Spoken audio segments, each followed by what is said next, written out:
ఓం మహాగణాధిపతయే నమః. ఓం గురుభ్యో నమః.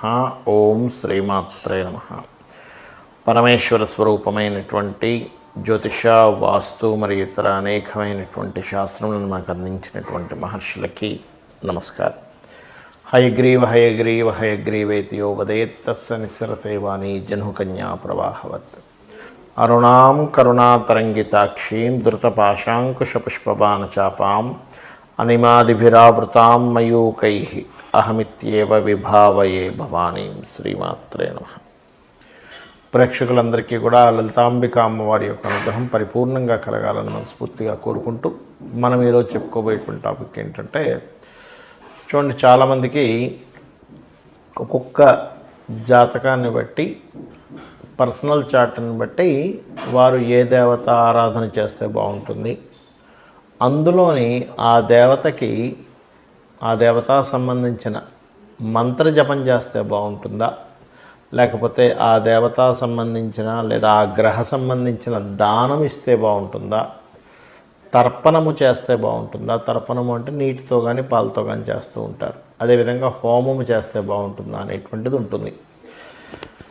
అది ఎందుకు తీసుకుంటారు అంటే, వీళ్ళ యొక్క పూర్వజన్మ కర్మ ఒక్కొక్క జాతకానికి స్పెసిఫిక్గా ఒక్కొక్క మార్గం ద్వారా అది నల్లిఫై అవ్వడం జరుగుతూ ఉంటుంది. ఆ రకంగా అది పర్సనల్ చార్ట్ చూడాలి. మరి పర్సనల్ చార్ట్ అనేటువంటిది చూసుకోవాలంటే ఎవరికి వాళ్ళకి తెలిసి ఉండాలి, లేదా ఏదైనా ఆస్ట్రాలజర్ని కన్సల్ట్ చేసి ఉంటే వాళ్ళ లగ్నం నుంచి లగ్నాధిపతి ఎలా ఉన్నాడు, పంచమాధిపతి అంటే ఉపాసనా స్థానాధిపతి ఎలా ఉన్నాడు, లేదా భాగ్యాధిపతి ఎలా ఉన్నాడు, వీళ్ళకి ఏ పర్పస్ మీద అయితే వీళ్ళు పూజ చేస్తున్నారో, లేకపోతే హోమం చేస్తున్నా, తర్పణం చేస్తున్నా, ఆ పర్పస్ని ఫుల్ఫిల్ చేసేటువంటి గ్రహ దశ నడుస్తుందా లేదా, ఒకవేళ నడవనట్లయితే ఆ గ్రహ దశ అనుకూలించేలాగా ఏ దేవతకు చేసుకోవాలనేటువంటిది ఉంటుంది. అయితే ఇవాళ మనం చెప్పుకోబోయే టాపిక్ ఏంటంటే, సహజంగా మీరు పలానా లగ్నంలో పుట్టారు, ఉదాహరణకి మేష లగ్నంలో పుట్టితే ఎవరికి తర్పణం కానీ హోమం కానీ ఇవి చేయాలి, లేదా వృషభ లగ్నంలో పుడితే ఏంటి అనేటువంటిది నేను మీకు ఒక్కొక్క లగ్నరీత్యా నేను మీకు చెప్తాను. Hi, my name is Gautam and I actually stay in Malkajgiri itself. I had this back pain. It's been 1.5 years. I have tried many treatments like chiropathy, oil massage, physiotherapy especially, but it didn't work out as much like what I expected. I strongly suggest homeopathy. You people can carry on with the homeopathy. Area Malkajgiri and doctor name is Nagesha Rao and the clinic name is Neocare Homeopathy. వృశ్చిక లగ్నము, వృశ్చిక రాశి, వృశ్చికం వారికి కనుక చూసుకున్నట్లయితే మీరు ఎక్కువగా అభిషేకాలు, తర్పణాలు ఎంత చేస్తే అంత మంచిది. ఇది ఎలా చేయాలి మీరు చూసుకున్నట్లయితే, పసుపుతో కానీ పసుపు నీటితో కానీ శివుణ్ణి చూస్తూ శివాయ గురవే నమః అనేటువంటి నామంతో అభిషేకం చేయండి శివునికి, లేదా దత్తాత్రేయుడికి అభిషేకం చేయండి. ఇంకా అమ్మవారి యొక్క మూర్తులు మీ దగ్గర ఉన్నా, లేకపోతే మీకు దగ్గరలో ఆలయం ఉన్నా సరే, అక్కడికి వెళ్ళి మిశ్రీ కానీ చెరుకు రసం కానీ వీటితో అభిషేకం చేయండి అమ్మవారికి. మీరే చూస్తారు ఎంత గొప్ప ఫలితం వస్తుందో. దీంతోపాటు పెసలు అంటారు, పెసలు దానంగా ఇస్తూ ఉండండి. మీరు పెసలు ఎంత దానంగా ఇస్తూ ఉంటే మీకు ఏమవుతుందంటే, ఒక్కొక్కసారి చూడండి, మనం ఏదో షేర్ మార్కెట్లోనో లేకపోతే ఇంకో దగ్గర సడన్గా కొన్ని లక్షలు పోగొట్టుకున్న వాళ్ళు, కోట్లు పోగొట్టుకున్న వాళ్ళని నేను చూశాను. అదే రూపంలో వచ్చిన వాళ్ళని కూడా చూశాను షేర్ మార్కెట్స్లో. వాటిలో ఆకస్మికంగా మీకు వచ్చేటువంటి ఇబ్బంది ఏదైతే ఉంటుందో, సడన్గా పోయేయండి అంటూ ఉంటాం. ఆ ఆకస్మికంగా పోయే ధనం పోకుండా అవుతుంది మీరు పెసలు కనుక దానంగా ఇస్తూ ఉంటే. ఒక్కోసారి చూడండి, టెక్నికల్ ఇష్యూస్ వల్ల పోతుంటాయి. ఒక్కోసారి ఏదో షేర్ మార్కెట్ చేస్తుంటారు, అప్పుడే గ్రాఫ్ పైకి వెళ్తుంది లేకపోతే కిందకు వస్తుంది అన్నప్పుడు దాన్ని ఆప్షన్స్ అంటారు షేర్ మార్కెట్. అదేదో ఆప్షన్ కొడదామంటే టెక్నికల్గా ఏదో ఆగిపోతుంది, ఇక్కడ సిస్టంలో ఏదో స్ట్రక్ అయిపోతుంది, లేకపోతే పవర్ పోతుంది, లేకపోతే ఇంకేదో సంథింగ్ ప్రాబ్లమ్స్ వస్తూ ఉంటాయి. అరే ఆ టెక్నికల్ ఇష్యూ వల్ల నేను ఎంత కోల్పోయానంటే అంటూ ఉంటారు.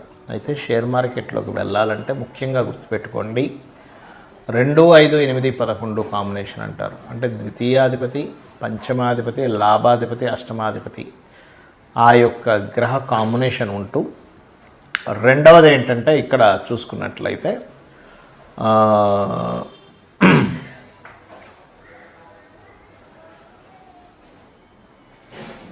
ఇక్కడ వీటితో పాటు ప్రత్యేకంగా మీరు చేయవలసినటువంటిది,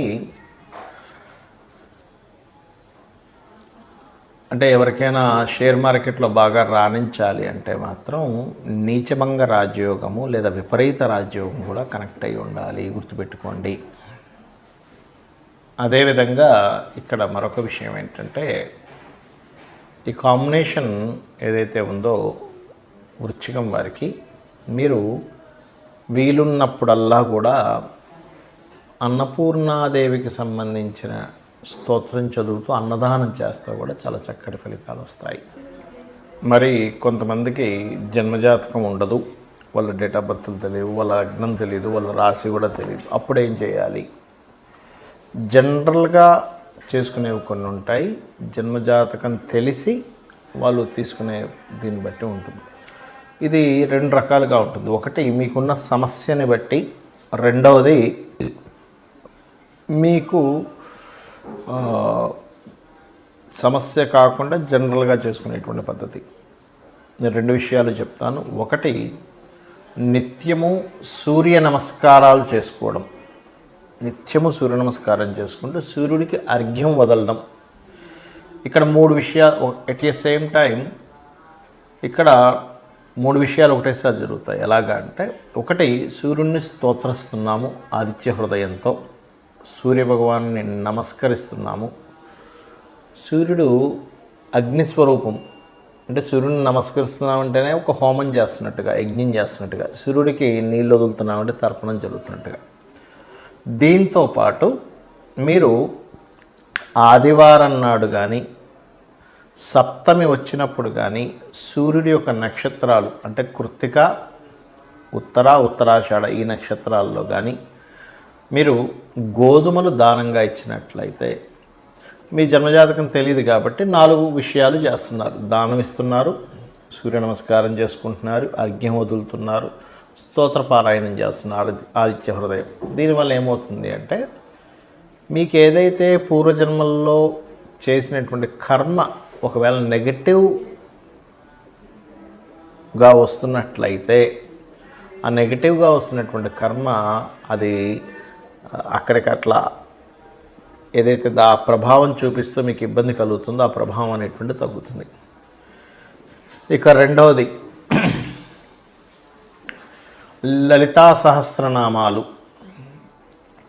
మరియు పితృదేవత సంబంధించిన ఆరాధన. అంటే ఎలాగండి? మీకు డేట్ ఆఫ్ బర్త్ టైం ఏమీ తెలియవు, అప్పుడు ఏం చేయాలంటే, దేవీ భాగవతంలో అమ్మవారే స్వయంగా చెప్పినటువంటి తిథులు కొన్ని ఉన్నాయి.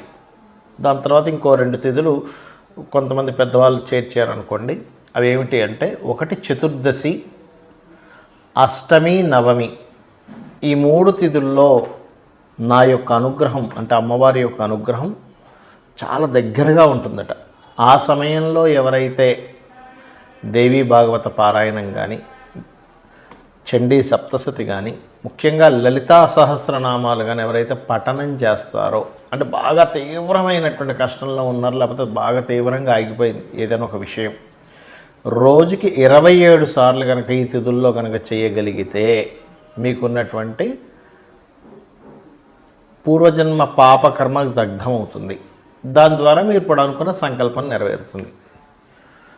మరియు మొత్తం 5 తిథులు అన్నారు కదండి, 3 చెప్పారు కదా. అంటే తర్వాత చేరినటువంటివి అమావాస్య, పౌర్ణమి కూడా. అమావాస్య, పౌర్ణమి చేస్తే కూడా ఈ యొక్క అమ్మవారి అనుగ్రహం చాలా త్వరగా, చాలా ఎక్కువగా వస్తుంది. ఇక పితృదేవత సంబంధించింది కూడా చేయాలని చెప్పాను. అదేమిటి అంటే, ముఖ్యంగా అమావాస్యల సమయంలో కానీ, మీ యొక్క పితృదేవతలకు సంబంధించిన తిథుల్లో కానీ మీరు, అంటే వాళ్ళు గతించినటువంటి తిథుల్లో కానీ మీరు స్వయం పాకము అంటారు. అంటే 1 కిలోనో 2 కిలోలో 5 కిలోలో మీకు తోచినంత మీ స్తోమతను బట్టి బియ్యము, 2 రకాల కూరగాయలు, 2 రకాల పప్పులు, ఉప్పు, చింతపండు, మిరపకాయలు, ఈ రకంగా వండుకునేటువంటి సామాగ్రి ఏదైతే ఉంటుందో ఒక వ్యక్తి చక్కగా ఇంట్లో వంట వండుకోవడానికి గల సామాగ్రిని మీరు మీకు దగ్గరలో ఆలయంలో ఉన్నటువంటి పురోహితులకి పితృదేవతల కోసం అన్నట్టుగా ఇచ్చినట్లయితే ఇది కూడా మీ జన్మజాతకంలో ఏదైతే రుణరోగ శత్రు సంబంధించినటువంటి భావం బాగా యాక్టివేషన్ అయి మీరు ఇబ్బంది పడుతున్నటువంటి అంశము చేత్తో తీసేసినట్టుగా ఆ యొక్క ప్రాబ్లం అనేటువంటి తగ్గుతుంది. అయితే ఇది చాలామంది ఎన్నిసార్లు చేయాలండి అని అడుగుతూ ఉంటారు. ఒకటే గుర్తుపెట్టుకోండి, నిరంతరము చేయండి. ఎప్పుడైతే మీరు దేవతా కార్యాలు కానీ, హోమాలు కానీ, యజ్ఞాలు కానీ, తర్పణాలు కానీ లేనట్లయితే దానము కానీ మీరు ఎంత చేస్తూ ఉంటారో గుర్తుపెట్టుకోండి, మనం ఎన్ని ఖర్చు పెట్టినా ఒక జీవుడు అంటే ఒక మనిషి జన్మ ఎత్తినప్పటి నుంచి తన తుది శ్వాస అంటే ఆఖరి శ్వాస వరకు కూడా ఎన్నో లక్షలు కోట్లు సంపాదిస్తాడు, ఖర్చు పెట్టేస్తాడు. కానీ ఏది కూడా మన వెంట రాదు. కేవలం భగవత్ సంబంధించినటువంటిది పరోపకారం చేసినటువంటి పరోపకారంగా ఉపయోగించిన ధనం సంబంధించిన పుణ్యము మాత్రమే మన వెంట వస్తుంది. ఇది గుర్తుపెట్టుకోండి. కాబట్టి లేదా గోసేవ, గోవులకు వెళ్ళి సేవ చేస్తే కూడా అది పుణ్యంగా వస్తుంది. కాబట్టి ఇది చేయండి. ఖచ్చితంగా మీకు మీ జాతకంలో ఏ దశ నడుస్తుంది, ఏ అంతర్దశ నడుస్తుంది, గోచారంలో ఎలా ఉంది, ఇవేమీ మీరు కంగారు పడాల్సిన అవసరం లేదు. మీకు తెలియకుండానే సకల దేవతల యొక్క అనుగ్రహము, ఆ లలితాంబిక అమ్మవారి యొక్క అనుగ్రహం మీకు కలుగుతుంది. శ్రీమాత్రే నమః.